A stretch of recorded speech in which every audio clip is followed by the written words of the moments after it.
प्यारे भाइयों और बहनों, नमस्कार।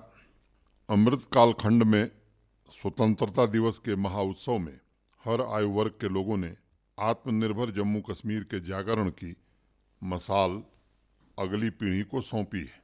स्वाधीनता सेनानियों की पुण्य स्मृति तथा राष्ट्र निर्माण के संकल्प ने जम्मू कश्मीर को एक प्राकृतिक बुद्ध क्षेत्र के रूप में परिवर्तित कर दिया है।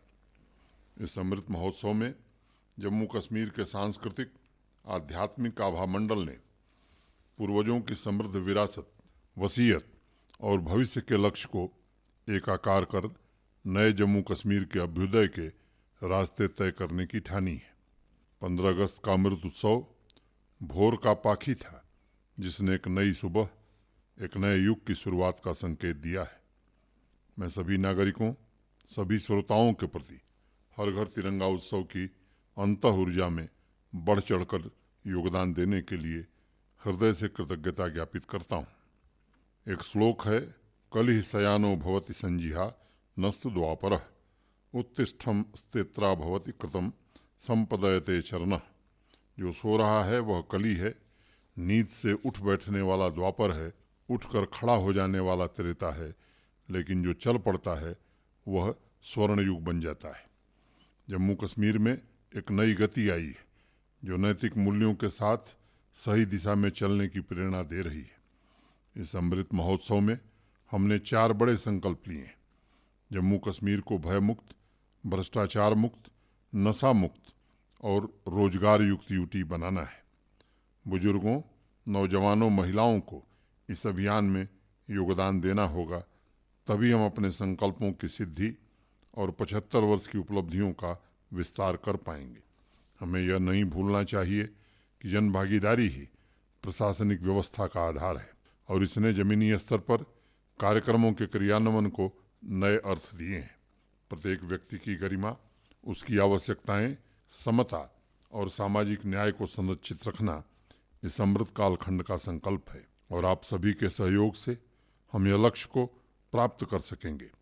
महात्मा गांधी ने 10 सितंबर 1930 के अपने एक लेख में लिखा था, मैं ऐसे भारत के लिए कोशिश करूंगा जिसमें गरीब से गरीब लोग भी यह महसूस करेंगे कि यह उनका देश है, जिसके निर्माण में उनकी आवाज़ का महत्व है। आतंक के खिलाफ, भ्रष्टाचार के खिलाफ इस अभियान को असरदार बनाने के लिए लोक शक्ति को जागृत होकर आगे आना होगा। जन भागीदारी और समन्वय हमारी संस्कृति की अनोखी विशेषता है, जिसमें शांति एवं क्रांति का समावेश है। मैं समझता हूँ हमारी जितनी भी चुनौतियाँ हैं, उनका समाधान भी इसी में निहित है। जब एक जलते हुए दीपक से बुझे हुए दीपक को जलाया जाता है तो जलता दीपक कुछ खोता नहीं है, बल्कि बुझे दीपक को कुछ मिल जरूर जाता है। ऐसे ही हर एक क्षेत्र में हमें मिलकर बुझे दीपक को जलाना है। इसका एक उत्कृष्ट उदाहरण भदरवा के 3 गांव भरोवा, खालो और संतारा हैं। इन तीनों गांवों में पहले मक्के और पशुओं के चारे की खेती होती थी। साल में इनकी आमदनी कभी भी 1 लाख रुपए से ज़्यादा नहीं होती थी। मोहम्मद शफी शेख ने इस इलाके में हार्टिकल्चर तथा मेडिसिनल प्लांट की शुरुआत की थी। उनसे प्रेरित होकर तीनों गांवों के लोगों ने कृषि विज्ञान केंद्र के वैज्ञानिकों की मदद से इटालियन नाशपाती लगाना शुरू किया। बहुत से किसान भाइयों ने हार्टिकल्चर डिपार्टमेंट के स्किल डेवलपमेंट प्रोग्राम को ज्वाइन किया तथा प्रशासन द्वारा दी गई आर्थिक मदद से खेती में डाइवर्सिफिकेशन किया। आज शफी शेख की सालाना आमदनी 25 लाख रुपए है। इन गांवों की लगभग 165 फैमिलीज ने अपने लैंड को आर्चर्ड में परिवर्तित कर दिया है। आसपास के जिले के लोग भी अब इन 3 गांवों के क्लस्टर को जम्मू संभाग का एग्जॉटिक फ्रूट हब कहते हैं। पर्यावरण संरक्षण को लेकर चलाए जा रहे जागरूकता अभियान का भी असर अब व्यापार एवं लोगों के व्यवहार दोनों में दिखाई पड़ रहा है। श्रीनगर के नौजवान इंटरप्रेन्योर सैयद जलीस कादरी ने चाय के प्लास्टिक कप की जगह अर्दन कप्स कुल्हड़ को कश्मीर वैली में प्रचलित करने के लिए एक यूनिट शुरू की है। उनके प्रयासों से कश्मीर घाटी के अनेक स्थानों पर चाय, लस्सी के दुकानदार प्लास्टिक कप की बजाय कुल्हड़ रख रहे हैं।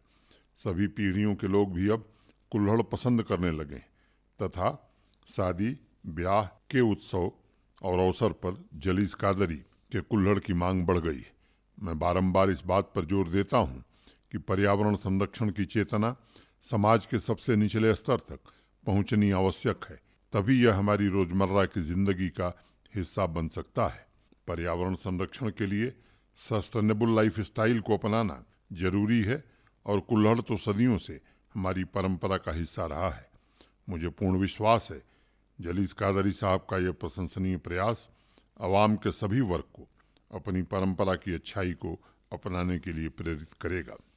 श्रीनगर के ही अब्दुल रहीम भट्ट पर्यावरण संरक्षण के क्षेत्र में अवाम के लिए उत्प्रेरक का काम कर रहे हैं। बिना किसी संस्था की मदद से अपनी पूंजी लगाकर रहीम साहब ने कश्मीर घाटी में 2 लाख पेड़ लगाए हैं और 2030 तक उनका लक्ष्य 10 लाख पेड़ लगाने का है।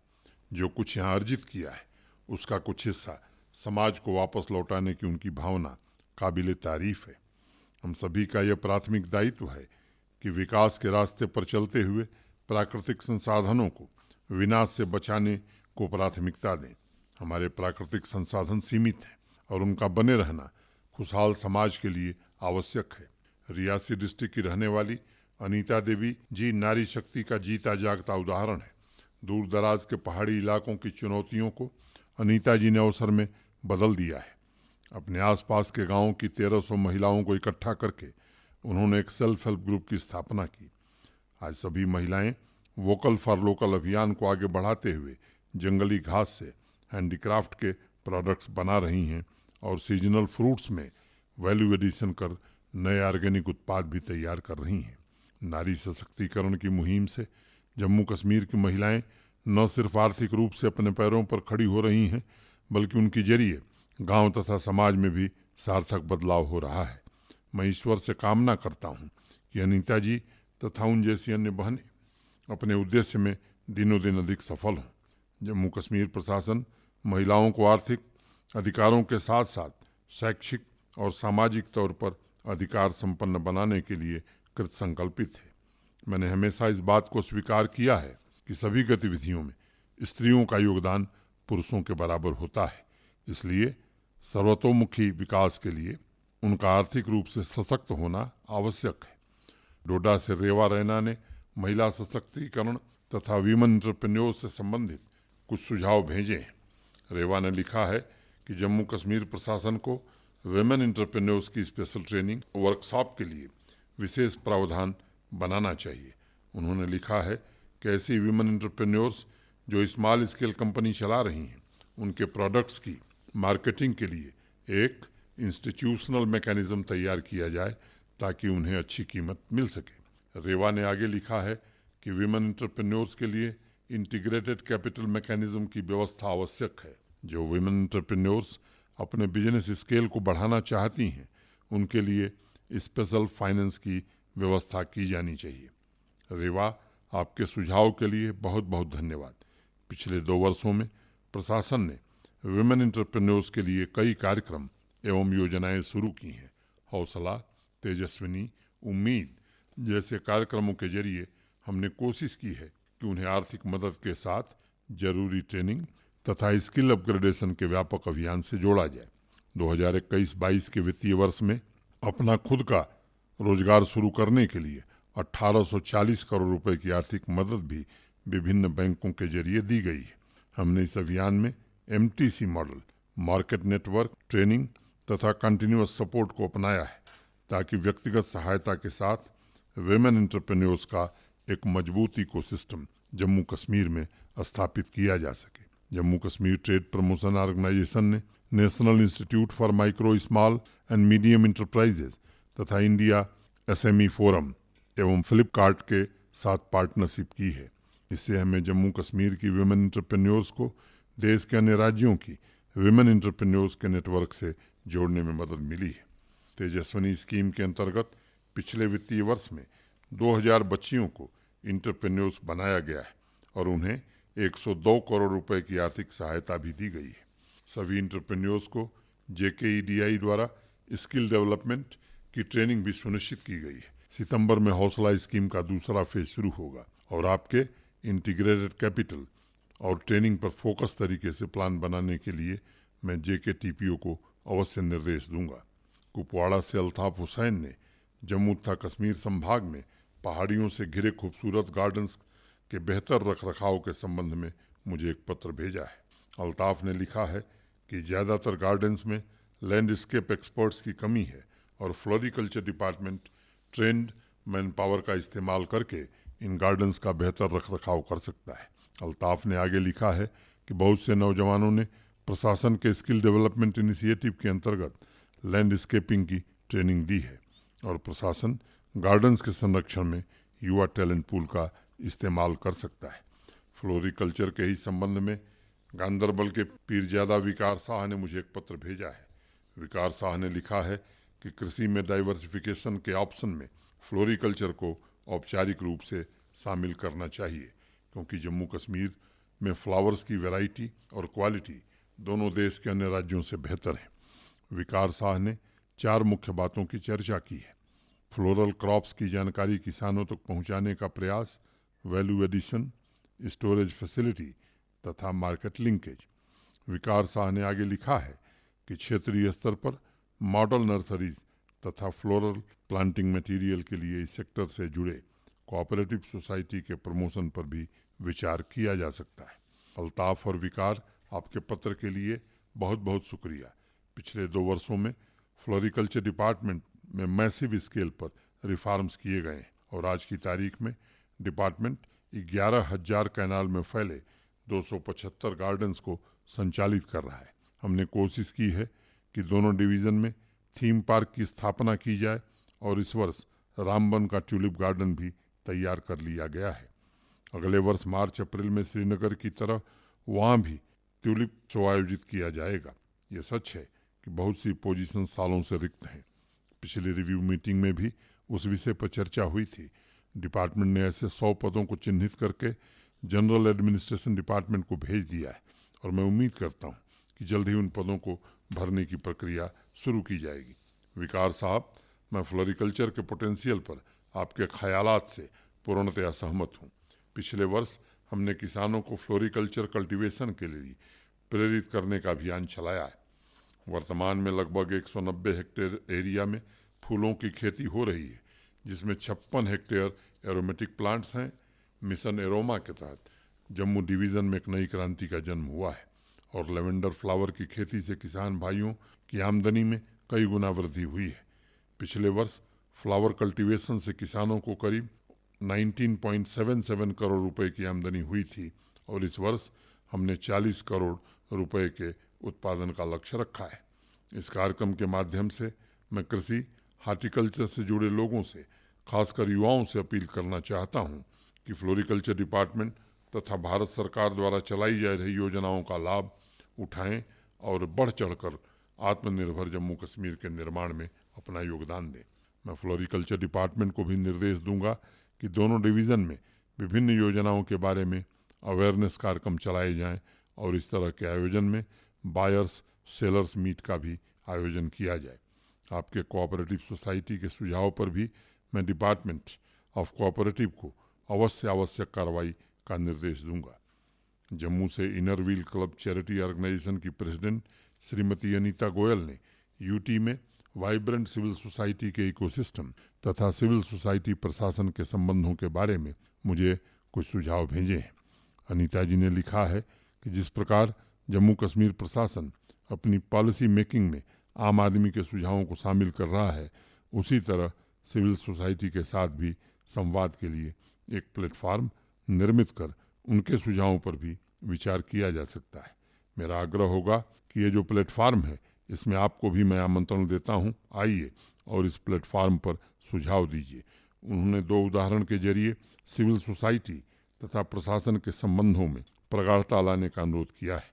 उनका कहना है कि ट्राइबल डिपार्टमेंट द्वारा शुरू किए गए इनिशिएटिव जैसे ट्राइबल म्यूजियम, ट्राइबल स्कूल तथा लाइब्रेरी के बारे में ज़्यादा से ज़्यादा लोगों को जागरूक करने, नए स्थानों पर उन सुविधाओं को पहुंचाने में सिविल सोसाइटी ऑर्गेनाइजेशन मदद कर सकती है। सरकार द्वारा चलाई जा रही विभिन्न योजनाओं के बारे में भी सिविल सोसाइटी ग्रुप्स अपने फील्ड वर्कर्स के जरिए प्रशासन को इनपुट दे सकता है और किसी कार्यक्रम के इम्प्लीमेंटेशन में अगर कहीं परिवर्तन की ज़रूरत है तो उसकी भी जानकारी संबंधित डिपार्टमेंट के साथ शेयर की जा सकती है। अनीता जी, आपके सुझावों के लिए बहुत बहुत शुक्रिया। मैं मानता हूँ सिविल सोसाइटी का राष्ट्र निर्माण में अतुलनीय योगदान है। आम जनता की बुनियादी सुविधाओं से लेकर प्राकृतिक आपदा में सिविल सोसाइटी प्रशासन की एकजुटता, अनेक अप्रतिम उदाहरण हमारे सामने हैं। हमारे देश में सिविल सोसाइटी की गौरवशाली परंपरा रही है और मैंने स्वयं जम्मू में सेवा भावना द्वारा किए जा रहे योगदान को नज़दीक से देखा है।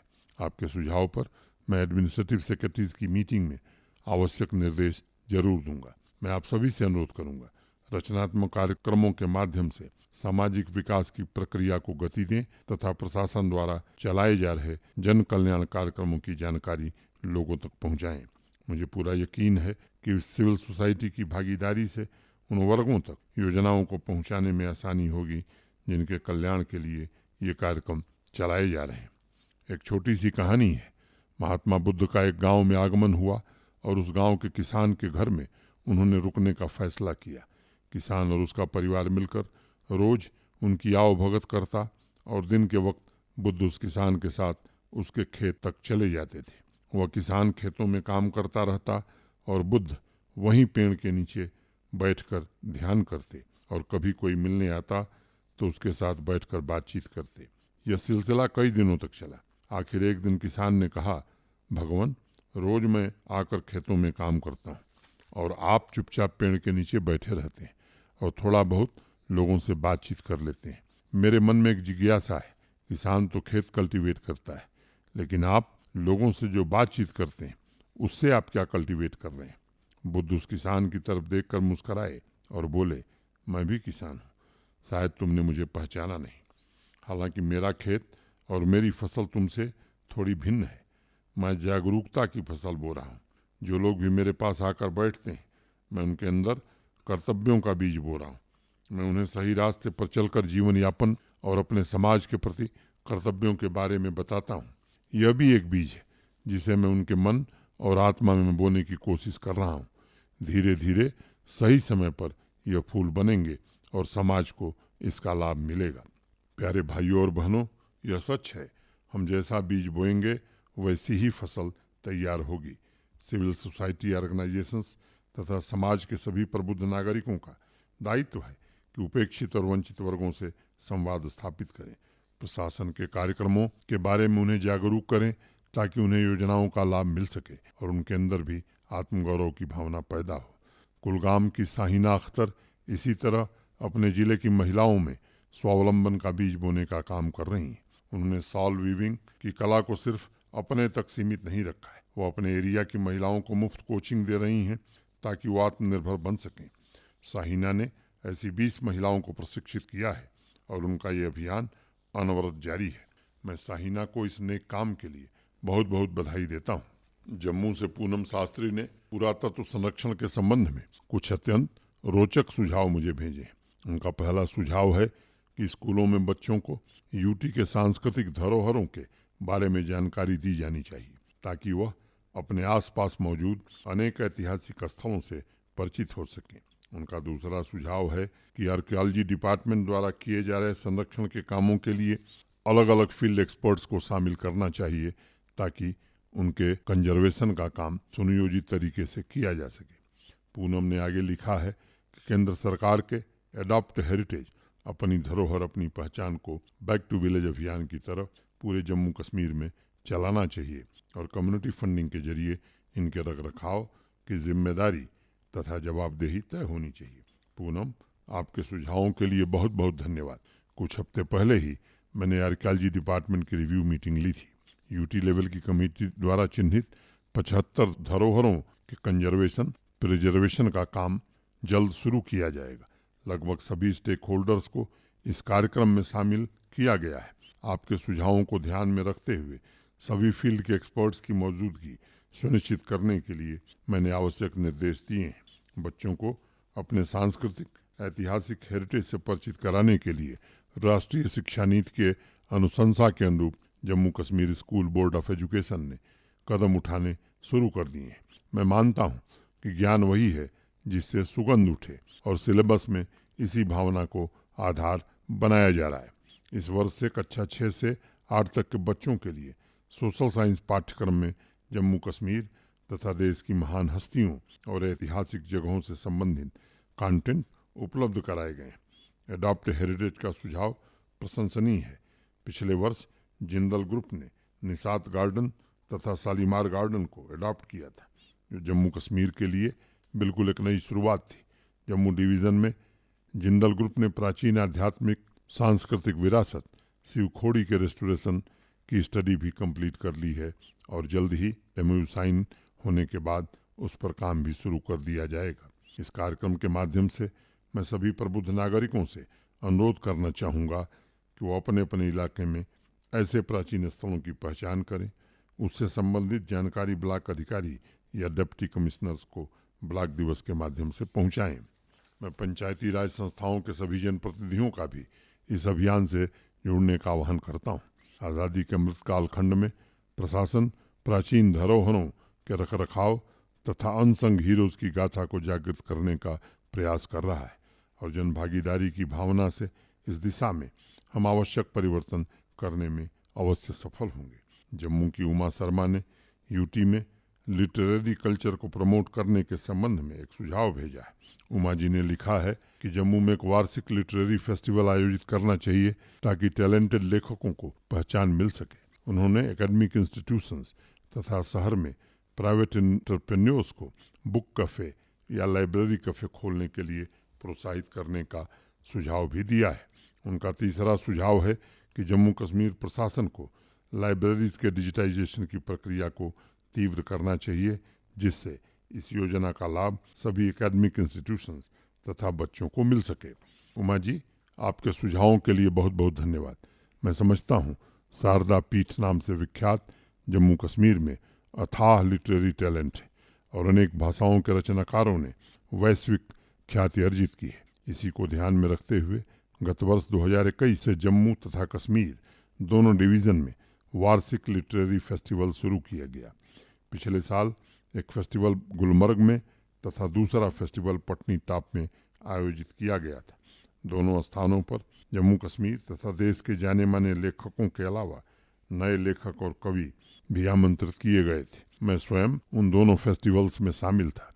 मैं सभी श्रोताओं की जानकारी के लिए बताना चाहूँगा कि अब यह फेस्टिवल हर साल आयोजित किए जाएंगे। जहाँ तक बुक कैफ़े, लाइब्रेरी कैफ़े शुरू करने का सुझाव है, मैं कहना चाहूँगा यह अत्यंत ही उत्तम सुझाव है।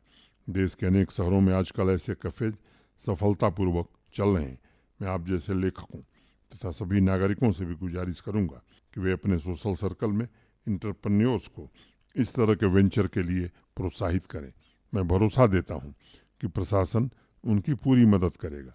मैं नौजवानों से भी आग्रह करता हूं कि मिशन यूथ आपके स्वरोजगार के लिए 1 दर्जन से अधिक योजनाएं चला रहा है। आप उसका लाभ उठाकर आवाम में बदलाव की शुरुआत कर सकते हैं। पिछले 3 वर्षों में इंटरप्रेन्योरशिप को लेकर जम्मू कश्मीर के नौजवानों की धारणा में बड़ा परिवर्तन आया है। सिर्फ एक योजना PMEGP के अंतर्गत 5,20,000 नौजवानों को रोजगार के अवसर प्राप्त हुए हैं और पिछले वर्ष इस योजना से जुड़कर 1,73,000 युवक स्वावलंबी बने हैं। बुक कैफेज जैसे अनेक ऐसे आइडियाज़ हैं जो युवाओं के लिए रोजगार का बेहतरीन एवेन्यू बन सकते हैं। प्यारे भाइयों और बहनों, मैं नौजवानों को समाज का जीवन रक्त मानता हूँ और वही आर्थिक विकास तथा सामाजिक प्रगति के संरक्षक भी हैं। उनकी आकांक्षाओं को पूरा करने के लिए जम्मू कश्मीर प्रशासन की कोशिश लगातार जारी है। हमने अनेक सेक्टर में रिफॉर्म्स किए हैं ताकि प्रगति के अवसरों की कमी न हो। 3 वर्ष पूर्व एक नए जम्मू कश्मीर का आविर्भाव हुआ था जो समानता तथा सामाजिक न्याय की भावना से संचालित हुए हैं। बहुत कम समय में प्रगति के प्रयासों द्वारा हम अनेक क्षेत्रों में क्रांति के शिखर पर खड़े हैं। IT industries, tourism, revenue, women entrepreneurs, youth empowerment, सभी क्षेत्रों में हम अधिक शक्तिशाली बनने की तरफ अग्रसर हैं। कार्यक्रम की शुरुआत में मैंने आज़ादी के अमृत महोत्सव के 4 संकल्पों की चर्चा की थी। इस अभियान में आप सभी की सक्रिय भागीदारी आवश्यक है और मैं पुनः सभी सिटीजन से अनुरोध करता हूँ कि सशक्त माध्यम बनकर इस अभियान की आवाज़ को मुखरित करें। बहुत बहुत धन्यवाद। नमस्कार। जय हिंद।